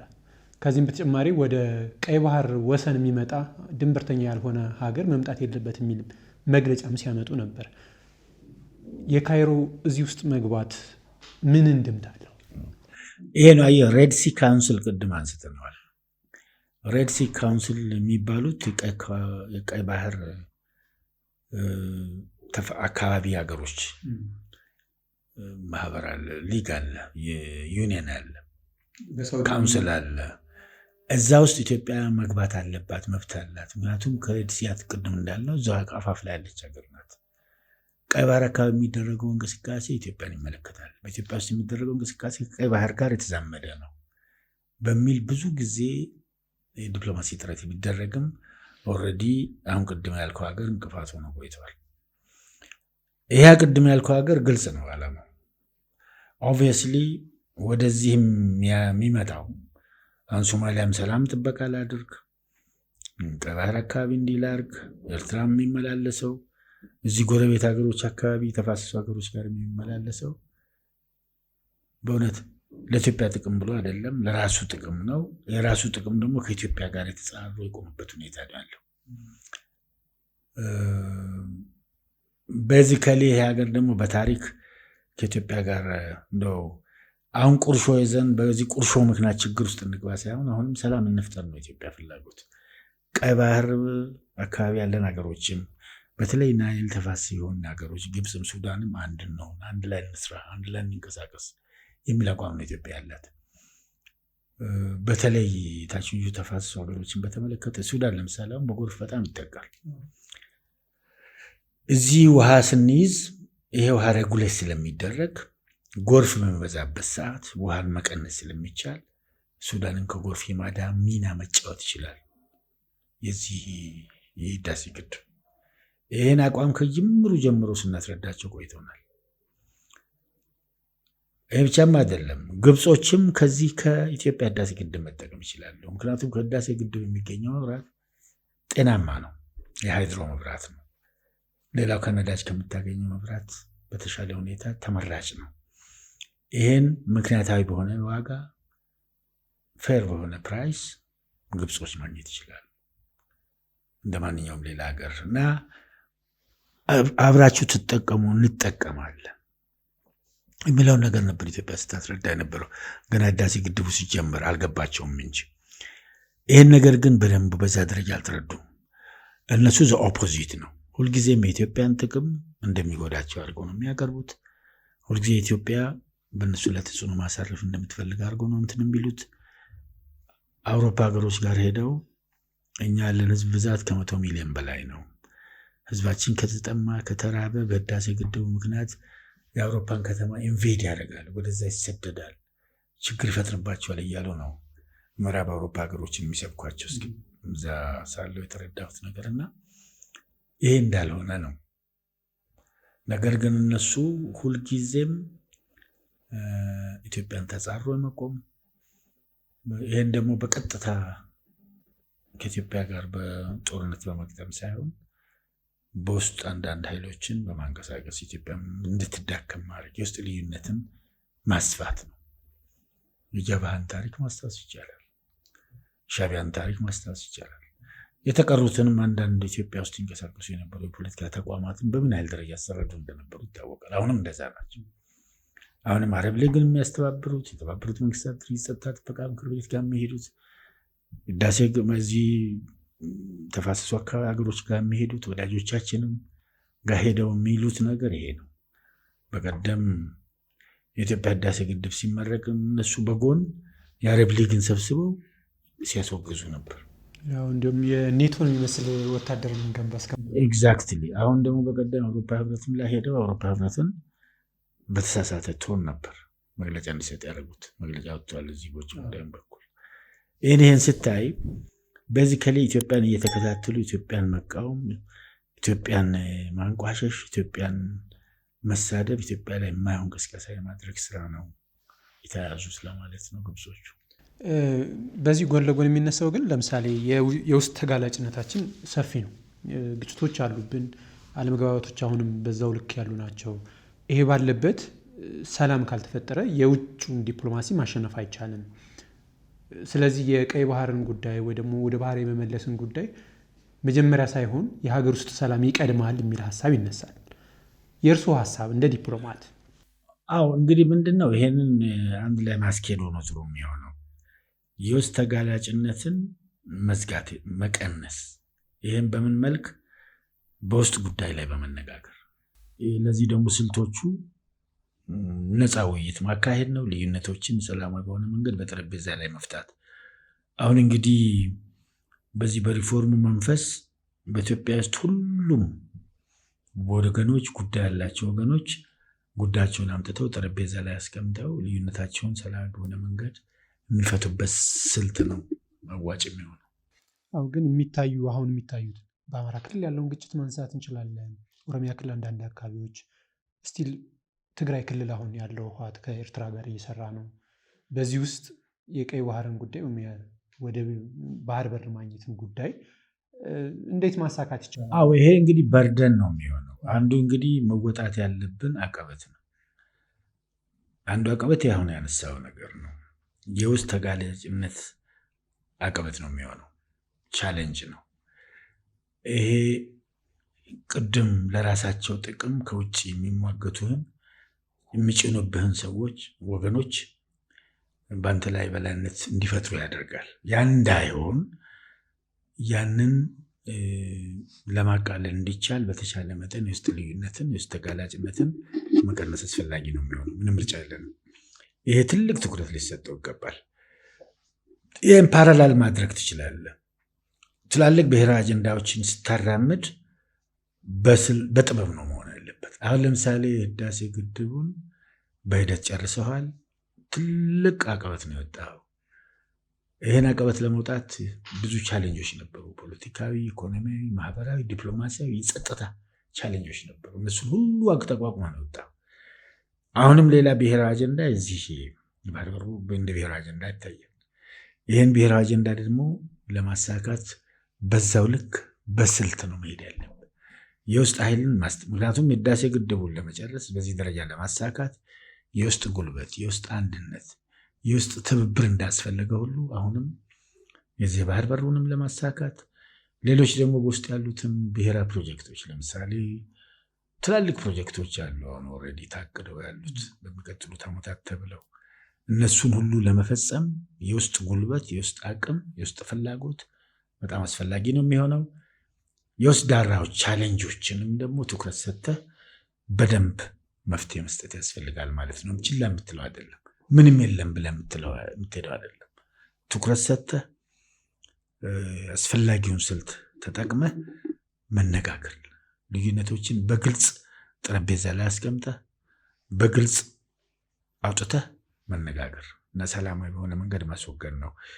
ምክንያቱም የጦርነቱ ነገር የግጭቱ ነገር ሀገራችንን ላለፉት ብዙ ዓመታት ወደኋላ አስቀርቷል እንጂ የጠቀመን ነገር የለም። አዋጣም የማዋጣ ነገር ላይ ደግሞ ጊዜ ማጥፋት አስፈላጊ አይደለም። አሁን ባለው ሁኔታ እንዲሁም ለምሳሌ ህወሓት ከኤርትራ ጋር ባለው ግንኙነት እንዲሁ ኤርትራ ጦርነት ከፍታለች ብሎ ያስባሉ? ይህን መገመት በጣም አስቸጋሪ ነው የሚሆነው፣ ግን ጠቃሚ አይደለም። ይሄ ግን አዋጣም ነው። ምክንያቱም ጦርነት እኮ አዲስ ካርታ አይደለም። ይህን ካርታ ዘመናት ተጫውተናል። ከዚህ ማንም የተጠቀመ የለም። ምናልባት ኢኮኖሚ ይበላል፣ ገንዘብ ይበላል፣ ህይወት ይበላል፣ ኢሜጅ ይበላል። በአጠቃላይ ኢሜጅ ማለት ደግሞ በአንድ ኢሜጅ ከተበላሸ ለዘመናት ኢንቨስተሮች ወደ አንተ አያዩም፣ ቱሪስቶች አይመጡብህም፣ የሀገር እድገት ጠቅላላ ይጎዳል። ስለዚህ ይህንን ጦርነት ይከፍታሉ አይከፍቱም ወደሚለው መሄዱ በጣም አስቸጋሪ ነው የሚሆነው። ይህንን ለሌሎች የወታደራዊ ገማቾች መተው ነው የሚሻለው። እኔ እሱን ያነሳሁት ለምንድን ነው፣ ለምሳሌ የኤርትራ አፈቀላጤዎችም ብዙ ዙሪያው የሚነገሩ እናሸንፋለን የሚላል፣ እኛ ሁሌም አብረን ነው የምንሰራው፣ እንዲሁም ጽምዶ ነው የሚባል አለ ከህወሓቶች ጋር ያደረጉት። እንደዚሁም መንግስት ራሱ የፋኖ ታጣቂዎችንም የሸኔ ታጣቂዎችንም እየደገፉ ነው የሚላል። ይሄ ካለ ሀገር ውስጥ ግጭቱን የማስነሳት ጦርነቱን የመክፈት ጉዳይ አይሆንም ወይ? እንደ አንድ ዲፕሎማትም ሲያዩት በዚህ አስፈላጊ አይደለም ነው እኔ አሁን ማለት የሚችለው።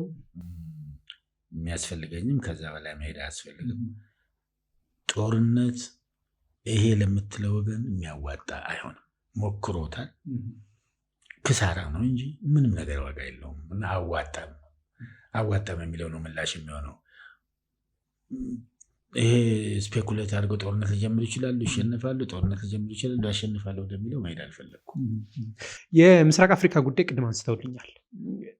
የመተባበር አንድ መሆን ችግሮችን እናያለን በተለያዩ ጊዜ። ተመሳሳይ ሀሳብም ማራመድ ላይ አነስተኛ ነው ቀጠናው።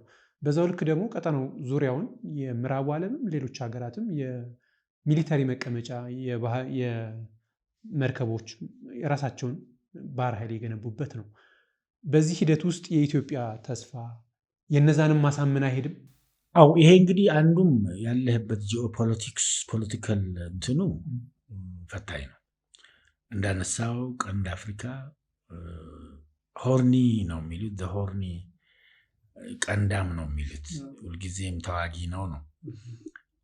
ስታዩ አሁን ከአፍሪካ ሀገሮች ከአፍሪካ አካባቢዎች የቀንድ አፍሪካ ችግሮች ያሉበት ነው።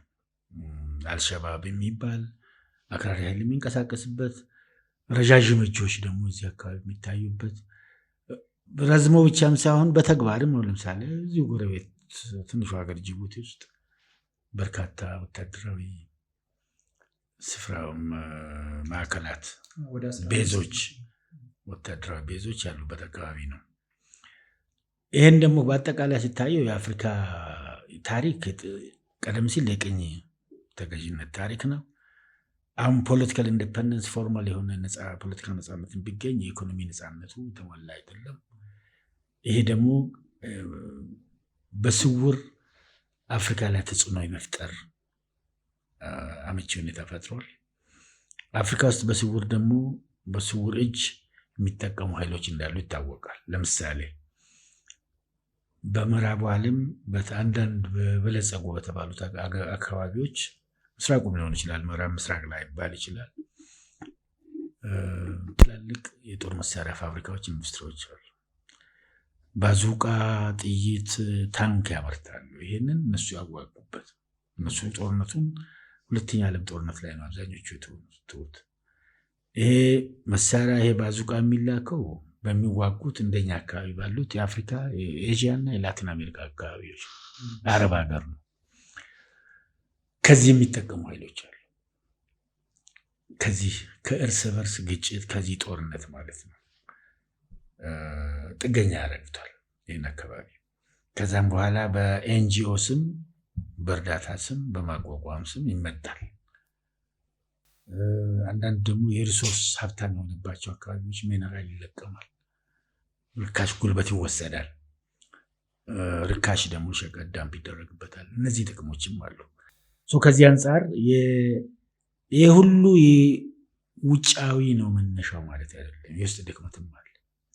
የመልካም አስተዳደር ድክመት፣ የመዋቅር ድክመት፣ የአስተሳሰብ ድክመት ከውስጥ ማለት ነው። የባህላዊ ድክመቶች ለምሳሌ አክራሪነት የመሳሰሉት ነገሮችም እንደ ውስጥ መነሻ የሆኑና እነዚህ ተደምረው ይህን አካባቢ የግጭት ቀጠና ያደረጉበት ሁኔታ አለ።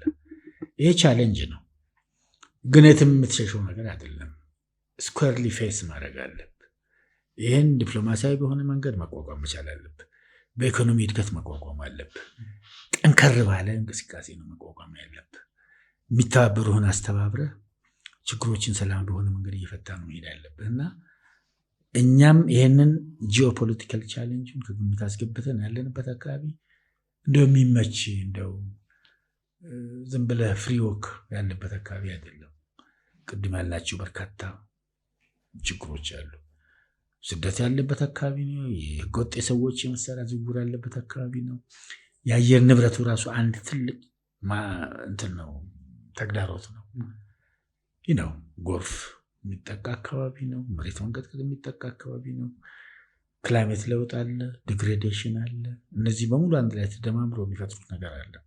ሰው ሰራሽ እና ተፈጥሮ ችግሮች ተደምረው የሚፈጥሩት ነገር እንዳለ ሆኖ ነገር ግን እነዚህ አሉ ብለህ ዝም ብለህ እጅ ሰጥተህ አይደለም የምትቀመጠው። ሀፍቱ ዱ ዮር ኦውን ቤስት። ዲፕሎማሲ ጥረት፣ ፖለቲካ ጥረት፣ ማህበራዊ ጥረት፣ ይህንን ካደረግ ልትወጣው ትችላለህ። እንዲሁ ከሱ ልምድ የ40 ዓመት የዲፕሎማሲ ታሪክ ሌሎች ሀገራትም የባህር በር ያገኙ ሀገራት እርሱ በቃ ፕሬዲክት የሚያደርጉት ይኖራል? ቤዚካሊ ምንድን ነው የተባበሩት መንግስታት ድርጅት 1981 ባወጣው ደንብ ላይ የባህር በር የሌላቸው ሀገሮች የባህር በር ማግኘት አለባቸው። ባለፈው ስብሰባ ነበር። አክሰስ ያስፈልጋቸዋል፣ መብት አላቸው የሚል ነገር አስቀምጧል። በዓለም ላይ ወደ 44 የሚሆኑ የባህር በር የሌላቸው ሀገሮች አሉ። አፍሪካ አካባቢ 16 የሚሆኑ ይመስለኛል።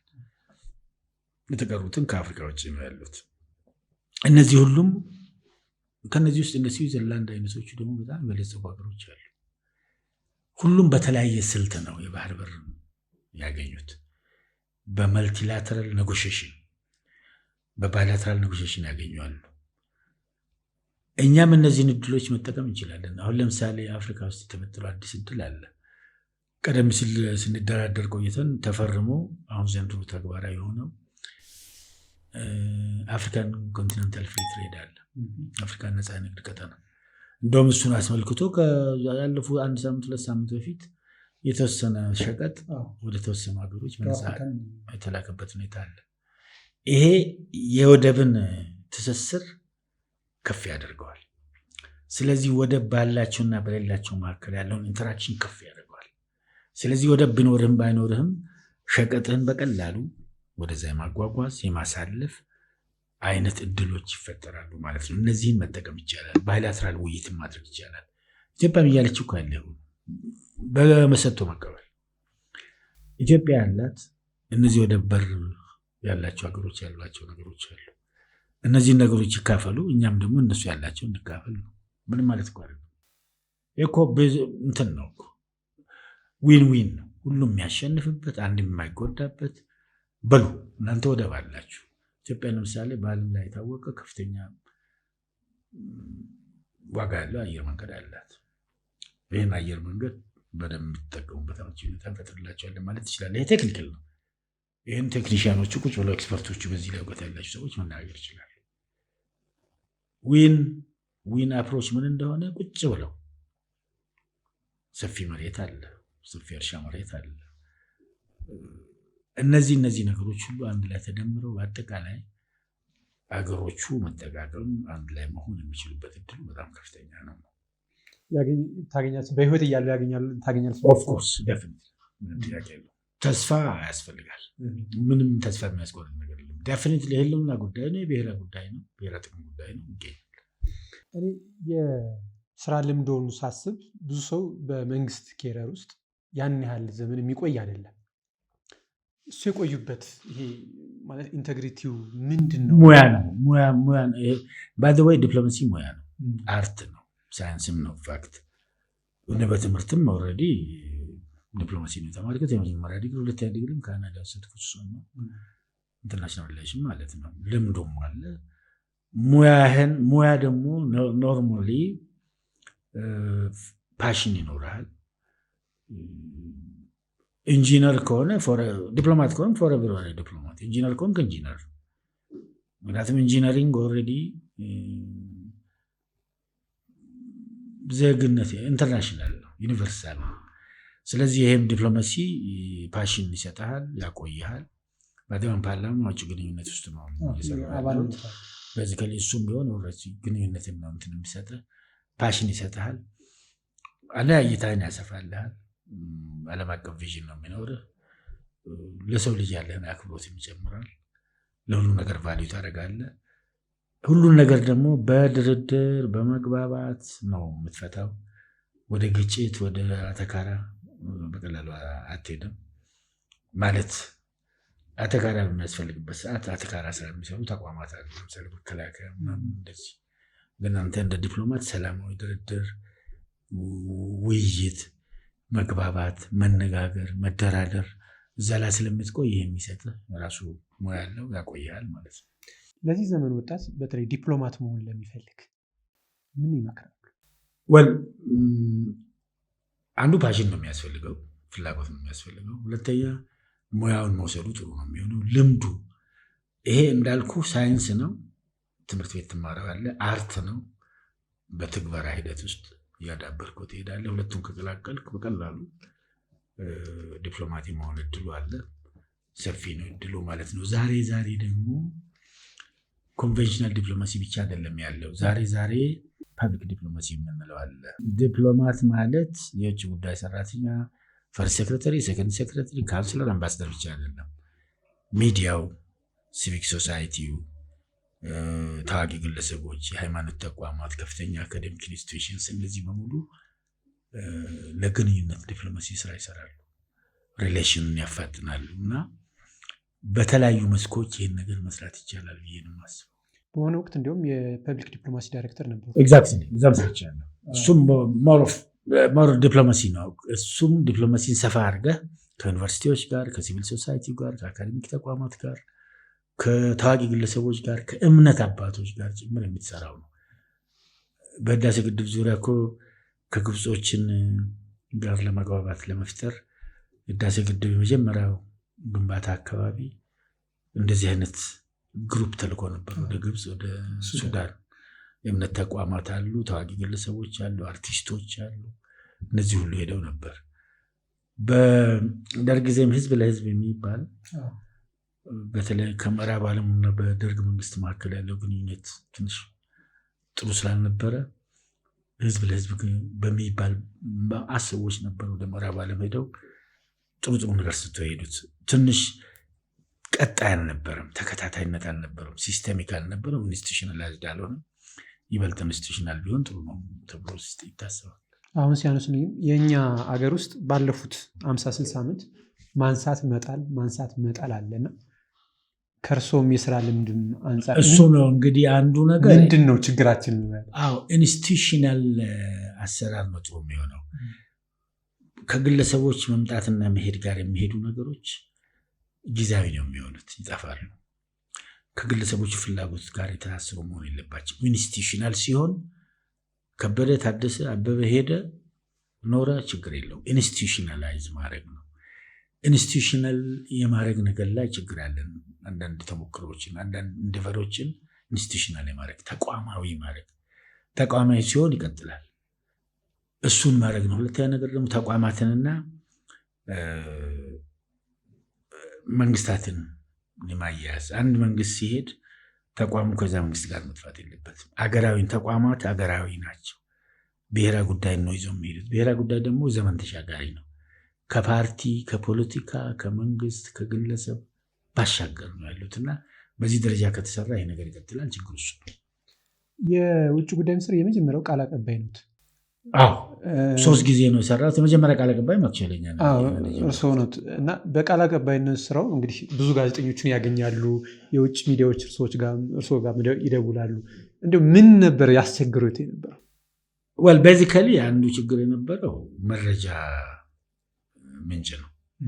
በተለይ መንግስታዊ ሲሆን መንግስታዊ ብቻ ሳይሆን መረጃ መስጠት ላይ ሻይ ነን። አንዳንድ ስማችን ብሎ መናገር እንፈራለን።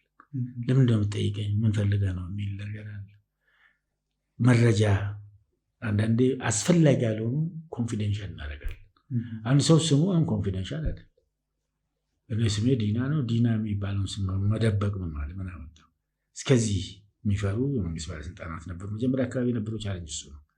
አሁን እየተለመደ ሄዷል። አንዳንድ ወጥቶ በተቋም ውስጥ የሚሰሩትን ስራዎችን መግለጽ ይፈራል፣ ያፍራል። ይሄ የሚሰራውን ነገር ለፓብሊክ መግለጽን አካውንታቢሊቲን ብዙም ያለመለማመን ነገር አለ። እነዚህ ነገሮች ናቸው አስቸጋሪዎች የነበሩት። የገጠሙት ነገር አለ። ሁለተኛ ዝምታ ወርቅ ነው። በተረታችንም አስተዳደጋችንም ትንሽ ዝምታ ወርቅ ነው፣ ዝም ባለ አፍ ዝም ባይገባም ምናምን እያልን ስላደግ ብዙ ጊዜ ሀሳባችንን መግለጽ ላይ ችግር አለብን። ይሄ ነው የገጠሙት ነገር አለ። ብዙ ነው። የውጭ ሚዲያዎች በተለይ ደግሞ አስቸጋሪ ይመስሉኛል።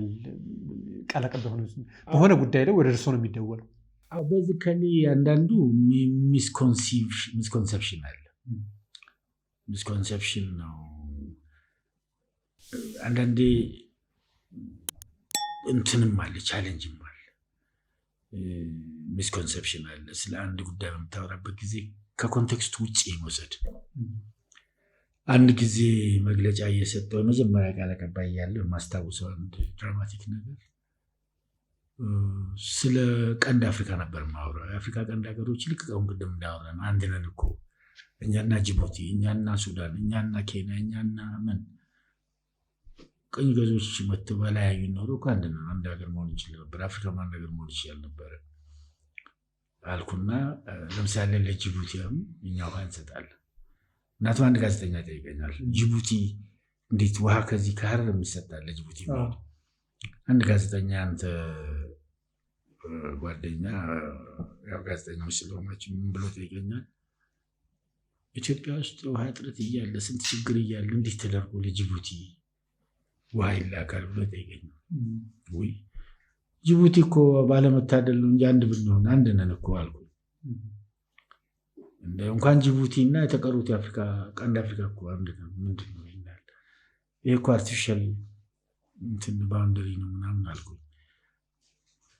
ይሄንን የጅቡቲ አምባሳደር እዚህ የነበረው ይሰማል። ከምን ጋር ይወስደዋል እንዴ? ሊጠቀልሉን እንዴ? ጅቡቲ ልትወስዱ ነው?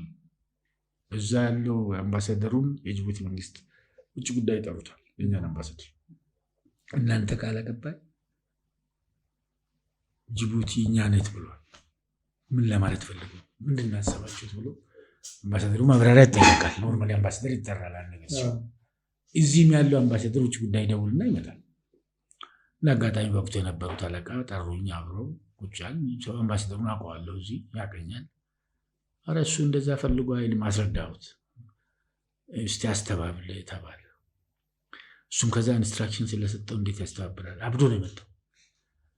እስከዚህ ሚስኮንሰፕሽን አለ። አንዳንዴ ሀገራትን መንግስታትን ሊያጋጩ የሚችሉ ነገሮች ይኖራሉ። ከመረጃ አሰጣጥ ኮንቴክስቱን ካለማዝ፣ ኮንቴክስቱ በደንብ ካልተያዘ ከአውዱ ውጭ የሚወሰዱ እንትኖች አሉና ይሄ ነው አንዱ ችግር።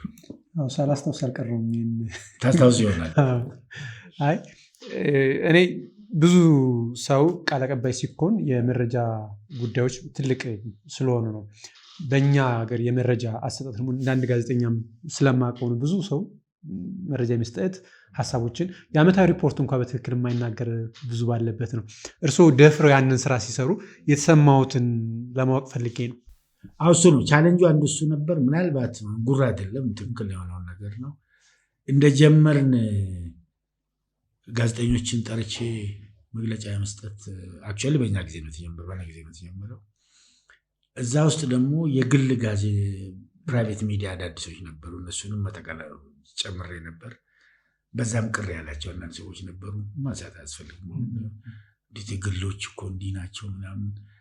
ይሄ እኮ ሌላ ሀገር ሚዲያ በገንዘብ እንኳን መረጃ ንገርልኝ ተብሎ ይጠየቃል። እስከዚህ ነው የሚኬደው ምናምን አልኩትና እሱን ማለፍ ነው። አንዳንዶች ደስ አይላቸውም ነበር። የግል ሚዲያ ማለት አይፈልጉም።